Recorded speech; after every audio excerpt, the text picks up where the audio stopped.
That is the sound of my stovetop coffee maker, a Bialetti, telling me that it's time for another podcast. So it's time to have some espresso or maybe a glass of Malbec, sit down and relax and learn more about these interesting tales from the world of the Octopus Wars. Our first letter is from Liz from Vero Beach, Florida. Hi, I'm Liz from Vero Beach, Florida. I'm really enjoying listening to your podcast, Ezequiel. I had a question for you. My mother is of Italian descent, and she would always tell funny stories of a detective by the name of Juan Vitoro. And I'm just wondering if it would be so great to learn more about this character. Thank you so much. Liz, thank you so much for your letter, and thanks to your mom for telling you these wonderful tales. While I read our second letter and respond to it, I will look up some old files that I have about Juan Vitoro.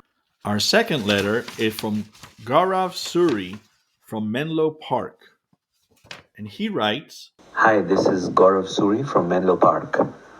I enjoyed Cafes Laguna very much, but had one question. I heard that the Young Bohemians were called troublemakers, but I was curious about exactly what kind of trouble they caused. Thank you. Gaurav, thank you so much for your letter. The most famous account about the Young Bohemians that conveys the kind of trouble they caused is the tale of the Bolsa Theater, the famous Bolsa Theater in Mendoza. And from what I recall, the tale went something like this.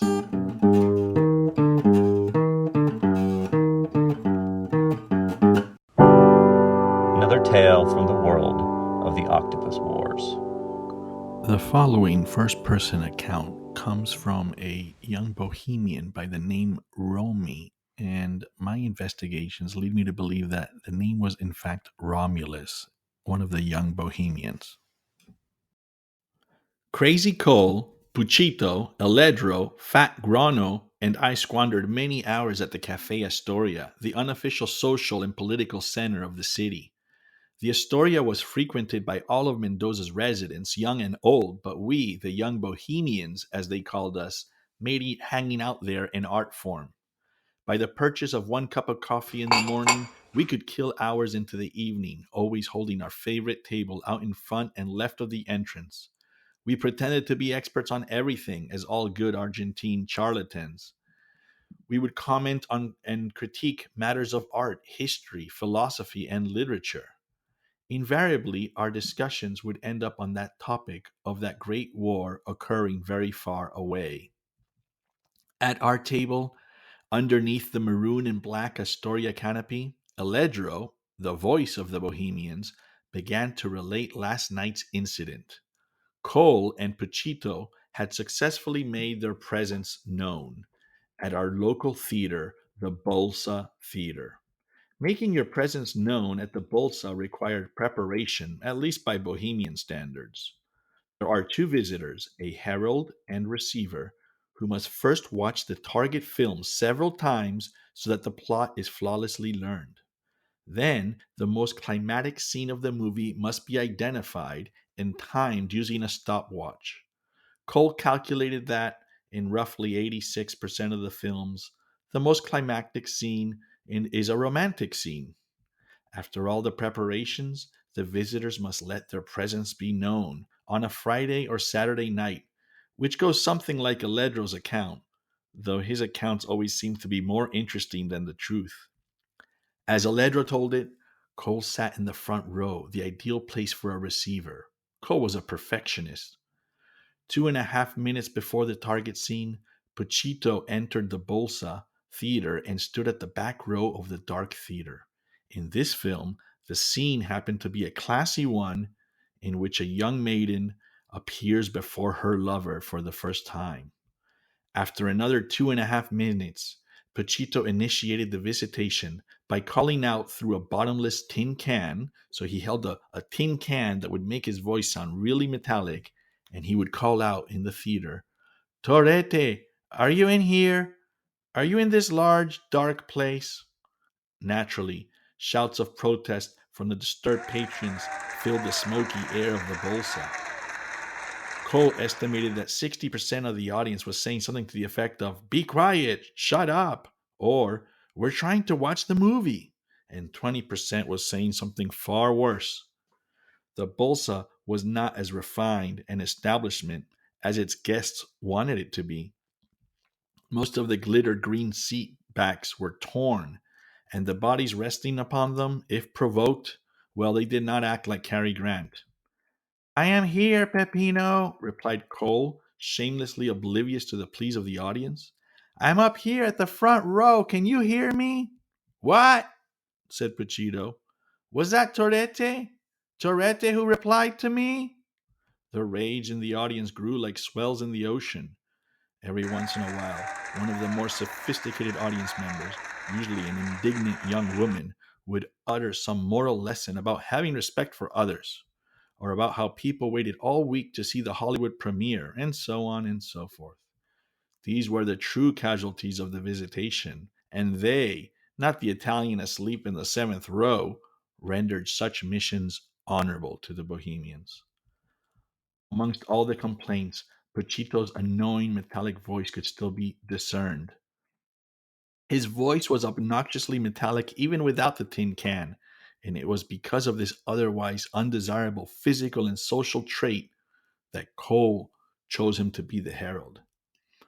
His thin build, spiked red hair, and fiery temper earned him the name Pachito, small cigarette. Pachito continued. "Mom said that you forgot to flush the toilet and that the chain that lifts the plug broke, so." And then Cole replied, "Tell Mom that I have a special paperclip that I can use. Can you hear me? I have a special paperclip that I can use to join the plug with the thing that. And tell Mom not to let anyone in the bathroom until I get home, especially Grandma." The audience was very upset. "Would you just go home and flush that toilet? And what kind of a name is Peppino?" yelled a robust man who was accompanied by a petite young lady. The lady, speaking with the speed of a machine gun, reproached the man for making a scene.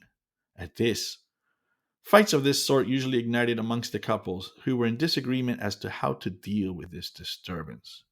Generally speaking, the Mina, the girl, would tell the guy that he either overreacted or underreacted. The guy would tell her to mind her own business, and after a few more interchanges, well, chaos would break loose. The Bohemians called this the domino effect. After 5 minutes, and after the scene had passed with rage and not with love, Pachito and Cole escaped the Bolsa through different exits, exactly as planned. The Bohemians sat at the Astoria showing no pride about last night's success, for such pride would be against the whole philosophy. But Allegro added, it was a successful visitation with a domino effect. Crazy Cole made an important observation. The less outrageous the contents of our communication, that is, the more acceptable our disturbance, the greater the domino effect will be. And that is the tale of the Bolsa Theater.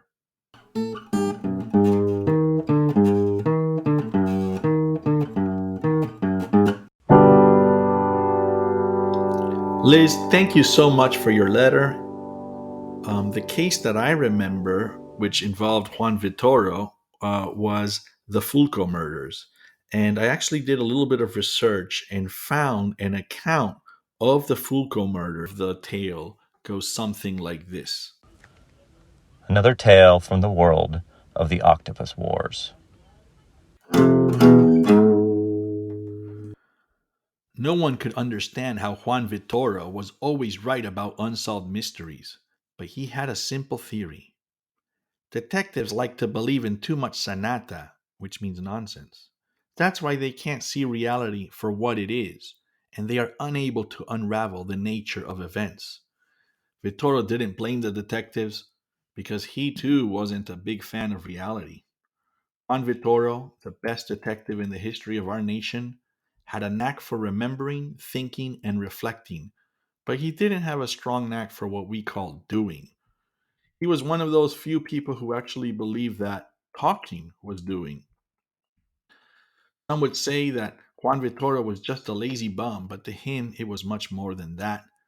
To him, His unwillingness to do anything was somehow a statement about the injustices of the world, the futility of life, and the meaninglessness of existence. And when his critics didn't believe his sanata, he would remind them that he, after all, was born Argentine and that idleness was part of the great culture, if not part of the blood.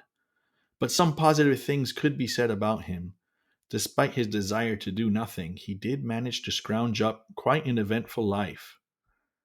After learning that the Mendoza municipal jail was empty, he turned himself in at the age of 23 for a petty crime that he did not commit, reasoning that jail life would be good for someone of his character, that is, someone who did not want to work at all. He became close friends with the jail's chief warden and gourmet chef, Miguel Santos, and with Sheriff Philip Jennings. Philip Jennings was an educated fellow from England who once worked for Scotland Yard. It was interesting that everybody tended to like Juan Vitoro, and they quickly forgave him for his many shortcomings. In fact, they liked him more than they did most other people, maybe because he never tried to be liked, or because he never tried to be better than anyone else. In jail, Vittorio brought joy to everyone around him. Mondays became poker night. Tuesdays were chess night. On Sundays, everyone listened to football games on the radio, and the warden even made parrillada, barbecue. In a matter of weeks, the jail became the most popular hangout for married men and mature youths. It was rumored that one could find the best pasta and parrillada in that municipal jail.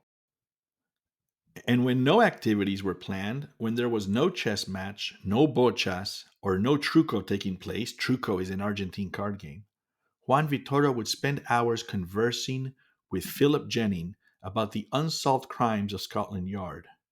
These mysteries, in a good game of chess or truco, were about the only things that motivated Juan Vitoro. 1 year later, at the age of 24, he decided to turn the jail into a public zoo of sorts, for reasons that are too complicated to explain here, reasons stemming from his childhood fascination with pet tortoises and their proper keeping. He considered the public zoo the only real effort or enterprise in his life, but it was a failure. Mayor Evangelo Galfini endorsed the ridiculous plan, claiming that in a city like Mendoza, where more people are willing to go to zoos than commit crimes, a zoo should be in order. Upon remodeling the jail, Galfini begged the people of Mendoza to please refrain from breaking the law, for now there was no place to house prisoners. But Vittoria Zoo, as it was called, turned out to be a huge disaster, probably because no one took proper care of the animals, which consisted only of an old mountain lion, a female llama, goats, and a sick and flightless Andean condor. On the last day of his enterprise, he set all of the animals free, believing that they would no longer suffer from what he called cabin fever. All of the police agencies from around the world, including Mendoza, San Luis, San Rafael, and yes, even the mighty Scotland Yard, always requested Juan Vitoro's help. Perhaps that is why he was regarded as the best crime solver. He didn't like the term detective because it implied someone with a job. The best crime solver in South America. This gave birth to the expression, I see the truth like Juan Vitoro. He would always solve the crimes very quickly with a tired and bored expression, or sometimes in a bemused state of shock because he could not believe that no one else could figure out the crime. It was the Fulco murders of San Luis that made Vitoro famous as a detective. The traditional account of the murders, in which a poor mute had a stroke and went on a killing rampage, was a gross simplification of the events, at least according to Vitoro. All the witnesses reported that the madman would stare up at the sky a second or two after his rusty knife would penetrate his victim's heart. From this strange fact, Vittorio surmised that Fulco had the capacity to see the spirits of his victims ascend happily into the next world, a sight so beautiful that it became what detectives call the criminal motive. Fulco thought that he was doing them good, except one time when he looked downwards after stabbing Mr. Serini, a crooked lawyer. Doña Petrona added that all his victims were people going through hard times, an observation that forced everyone in San Luis to walk around with fake smiles and pretend to be happy. That's why San Luis became the happiest place in our country.